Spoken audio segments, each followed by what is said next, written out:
Hi guys! Today we will be investigating two conditions, Piriformis syndrome and Trochanteric bursitis, which can have similar presentations. PM, who's a middle-aged woman, works as an executive within a health fund agency. Since she started experiencing pain in her left hip, she has consulted many different healthcare professionals about her problem who have given her many explanations. She has received 2 local steroid injections to help with the pain. PM notices the pain the most when she's driving, and unfortunately her job requires her to drive 30 plus hours a week, where she is experiencing extreme discomfort. PM reports no family history. The 2 steroid injections she previously received were into the trochanteric bursa and had helped to improve the pain temporarily. She has come to seek rehabilitation for the symptoms she's experiencing, which include excruciating pain in her left hip that sometimes radiates down her leg, pain while driving, and sudden severe pain in the lateral aspect of her left hip when climbing stairs.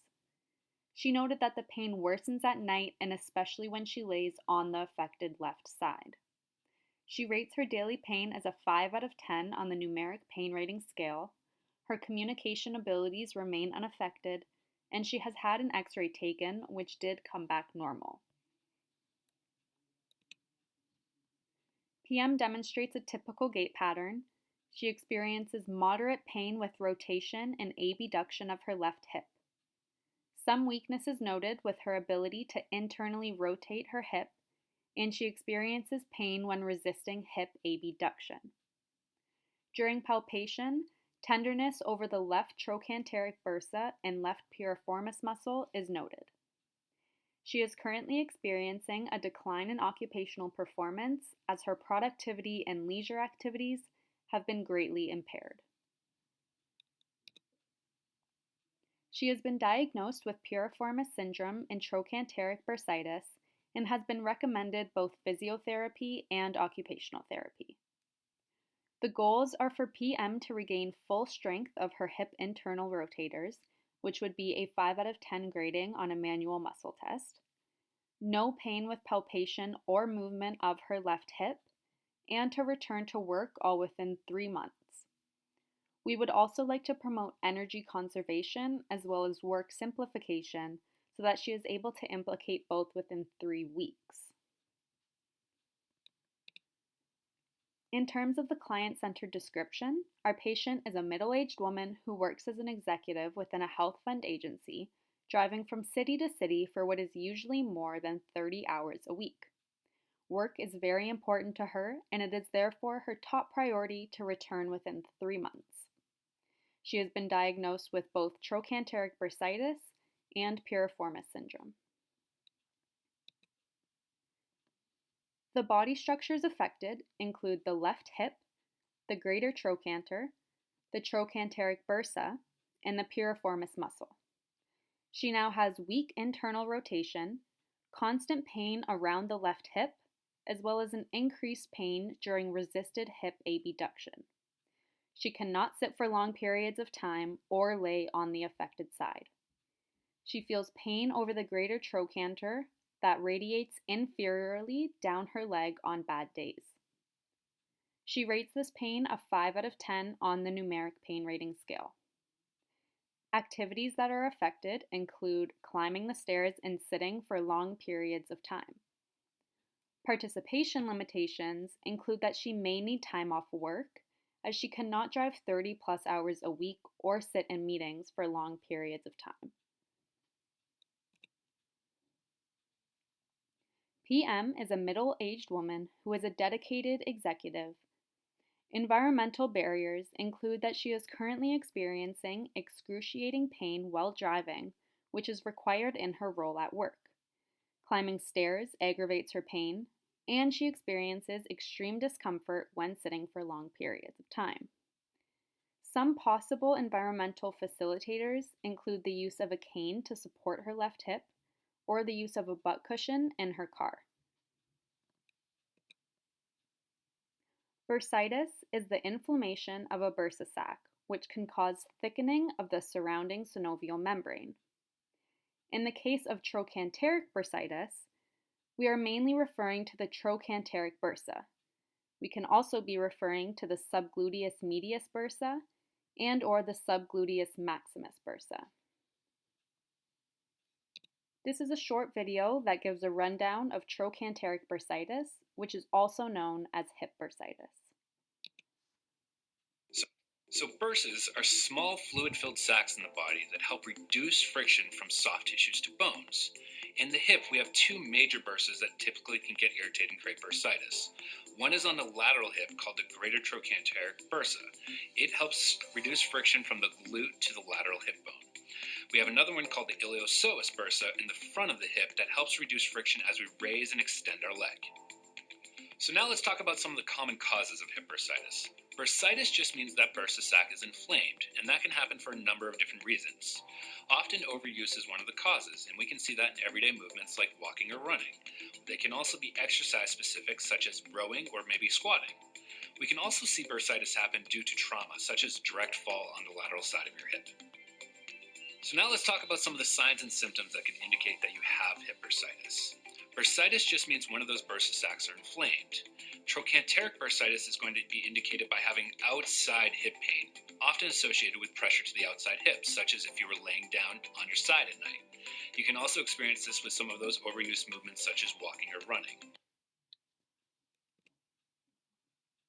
There are two components to the pathophysiology of piriformis syndrome, a somatic and a neural component. The somatic pathophysiology more commonly involves the inflammation or irritation of the piriformis muscle, which can cause myofascial pain, a chronic pain disorder. Less commonly, the inflammation and or irritation of the external rotator muscles and the hamstring muscles may actually be causing this pain.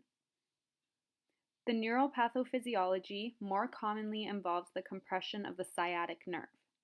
Less commonly, it involves the compression of the superior gluteal nerve, inferior gluteal nerve, and or the posterior femoral nerve.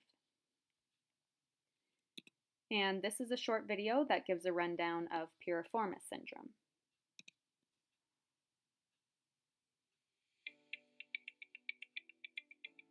Piriformis syndrome refers to pain which is caused by either overactivity or sometimes various anatomical variants in the piriformis muscle, which can actually cause irritation of the sciatic nerve. So it's actually a neuritis as a condition, which is nerve irritation.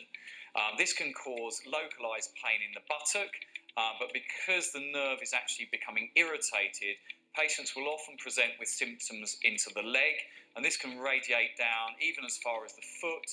Sometimes they can have some neurological disturbances, so they may have sensation changes or even a feeling of numbness around the foot area. Piriformis syndrome can affect quite a broad range of patients. It can be brought on either because of an activity which can actually cause irritation of the hip or the pelvic area, and therefore overactivity within the piriformis muscle. It's oftentimes associated with lower back pain or restriction, muscle imbalances around the lower back and the pelvis.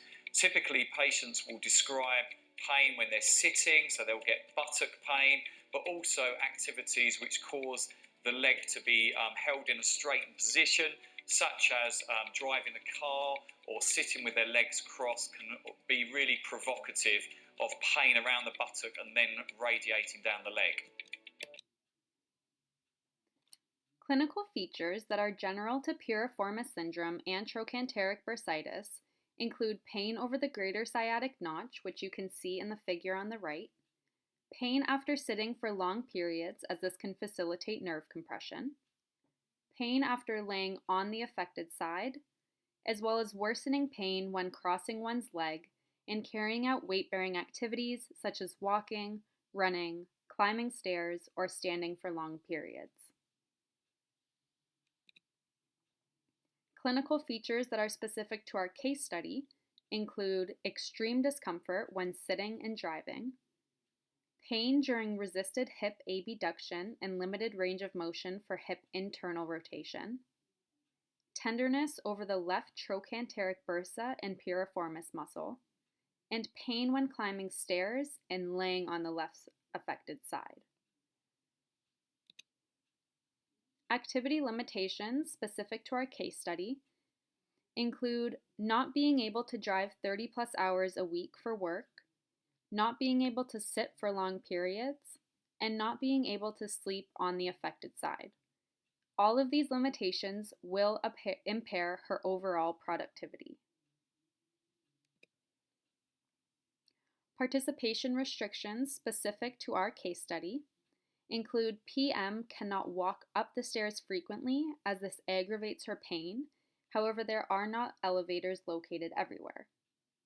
She also cannot drive 30+ hours a week or sit for long periods, and therefore will most likely need to take time off of work or at the very least modify her role.